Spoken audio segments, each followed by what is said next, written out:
呀，我sang về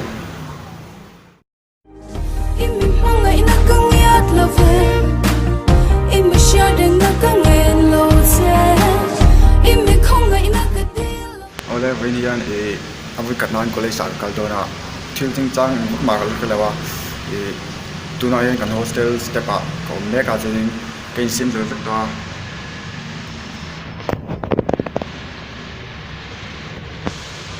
chờ lâu vậy tại lại này cái mà tôi gặp lại cái đó nó cho nên thì mấy cái họ cái room chung vào tại cái lòng hùng chung vào cho nên cái lấy sport lòng hùng đó chịu nè anh đi thôi cái mấy cái phải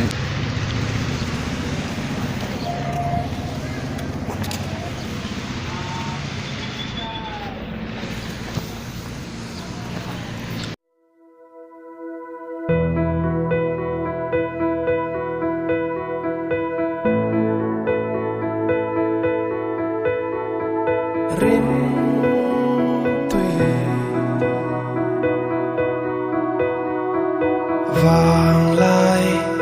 rei lâu vun lai rua lâu cọp dài rem lâu ya我sang về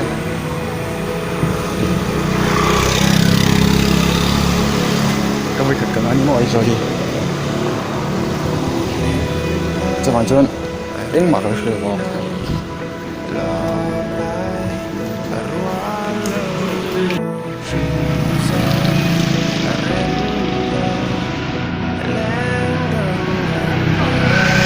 Kula lo lang taku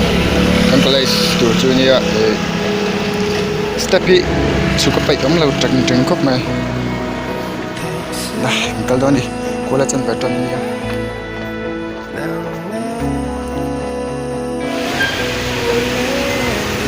yeah thing chia la ya ka thing chia hey kan kalai well an chelo thom kop mai yan di em lo cái chuyện thắt bát cái này bao nhiêu cho nên tôi nói à sẵn sàng cái khác của office nào mà các học lúc các học cho nên các college là kiến thức là cả đó sống cái gì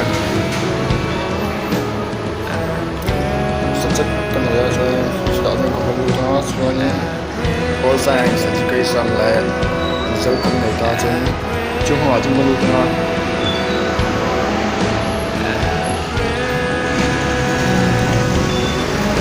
sẽ đâu không có mấy chân lại tại vì không có lấy xin lỗi của em kia vậy chứ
Welcome back.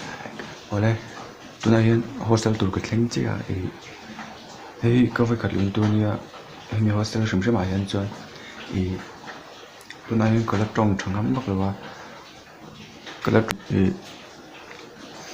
tôi nói cái khung tại cái xiêm đó này. nia ka thei na zong som khomin ka eng kim mi tan ka phal chin ma say hay there see amak len rol mai za zo lo reng in ma du sak tak chung in ka thireng chin che Ole ti song khan ni phot se chon ni de nga kan hule za ka video hi mi lo share sakna ka channel hi ino subscribe fair to don ya